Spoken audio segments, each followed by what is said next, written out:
We want to welcome you to week 1 of our Connection Group series, Active Church is Worldly. My name is James, and if you're watching online, maybe at home, on your computer, maybe on a mobile device, we just want to say thanks for joining us for this conversation about this idea of being worldly. You may know this term and this word.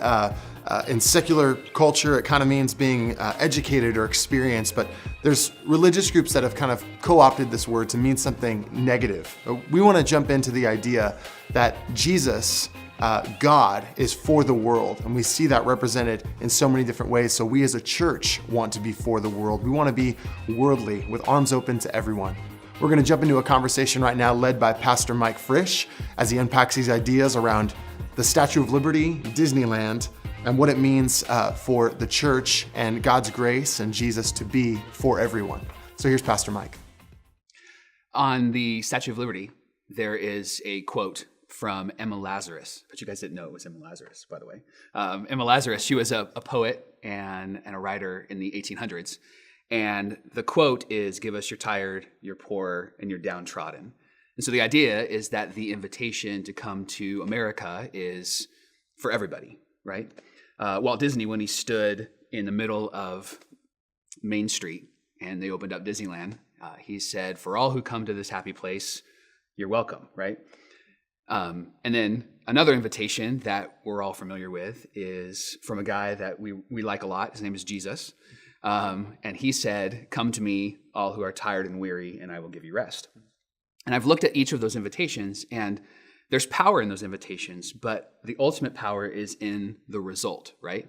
And so when you look at the first invitation from Emma Lazarus on Statue of Liberty, give us your tired and your poor and your downtrodden. Comedian Jerry Seinfeld actually said, do we have to be so specific? Could we have some really good people as well? Not just your tired and your poor and your downtrodden. But what he taps into is kind of this assumption hey, that's great. I'm glad that we have that invitation, but the reality is it's really for the best of us. It's not for the rest of us, right? And then same thing with Walt Disney. Hey, that's great, but it should probably be read this way now. It should be, hey, for all who come to this happy place and can't afford it, you're welcome, right? Again, it's this idea of it's for the best of us. It's not for the rest of us. And we get to Jesus. And there is an assumption in the church world, and for those people that are not in the church world but see the church, that is that invitation, "Come to me, all who are tired and weary, I will give you rest." Is that for all of us, or is it just for the best of us, not the rest of us? About 10 years ago, Tiff and I did some chaperoning at prom when my younger brother was a senior, which was awesome to be there with John.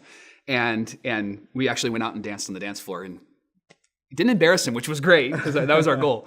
But we were in charge of the check-in counter, so the girls could bring their shoes and their purses, and if guys had anything, we would keep track of that.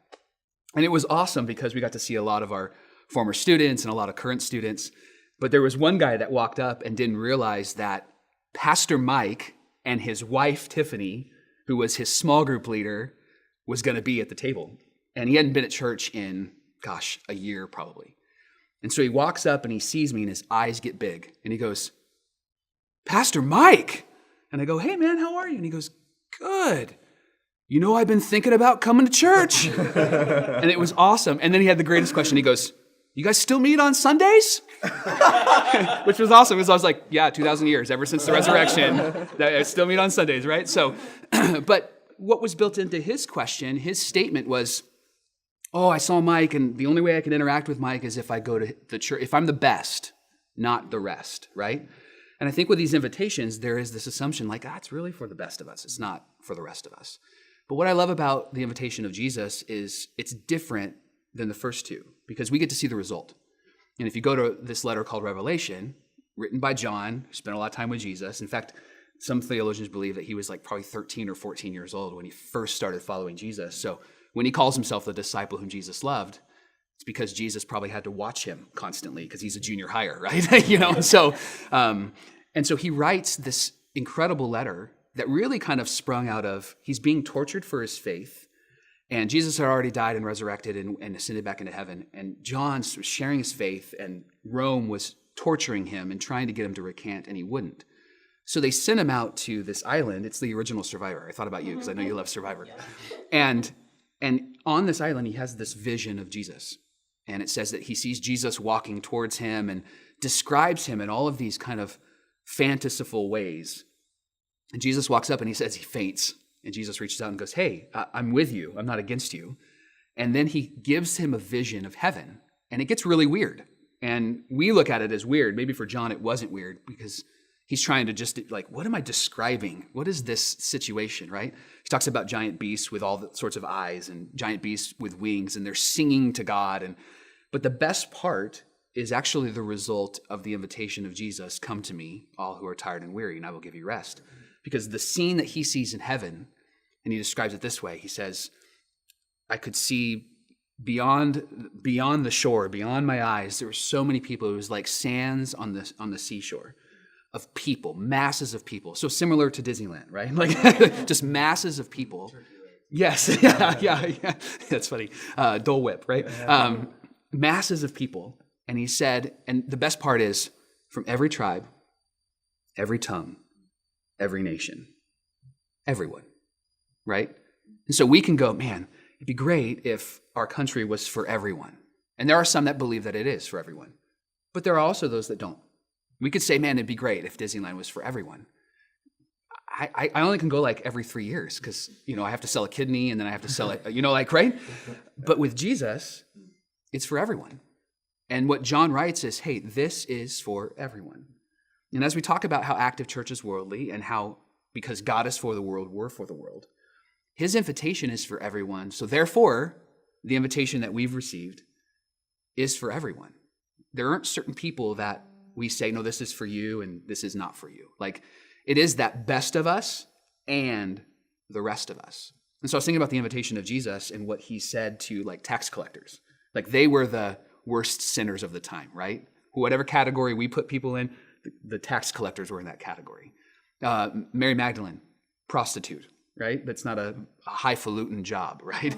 And just the people he spent time with, they were inappropriate, they were crazy, they were ridiculous. In fact, when Jesus gets betrayed by Judas, one of the guys runs away so quickly that he actually loses his clothes. It says he runs away naked, right? Like what a great follower of Jesus, right? It's exactly what we want at Active Church, right? He's streakers.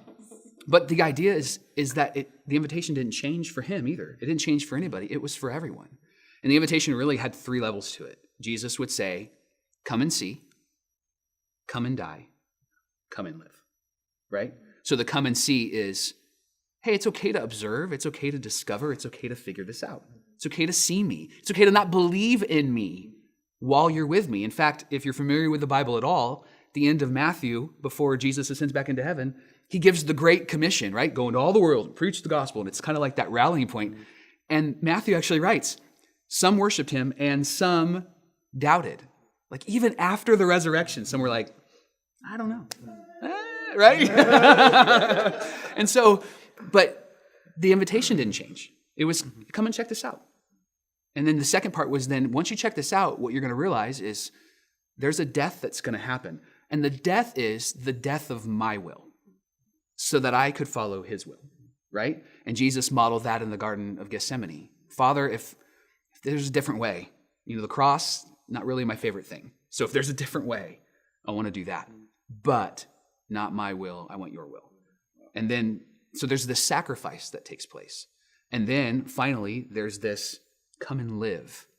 Come and be a part of what it is I created you for. Come and be a part of what you were designed for. I'm not great at building things. I'm not great at designing things. But when it came to video games, I was awesome. And now my son is awesome at it. And for me, I'm only good at like the early like 90s video games, Mario Brothers, right, Zelda, and things like that. And the way that my son looks at me, even now at 12, he thinks that I am like the guru, like the king, because he's like, I can't get past this level. Give it to me, like. And what's great is like he's like, you know where to go, and I'm like, but I've played this game for 400 years, right? And so the idea is the same with God. Is like, I want you to come and see who I am. I want you to come and die. Like, give up your will because mine knows you best. And then you will live in that. Come and live. Like, he knows how to get past level 8-1 on Mario Brothers, right? He knows where the secret warp pipe is, right? You with me? And so the idea is that this invitation is for everyone. And because of that, active church is worldly because God is worldly, right?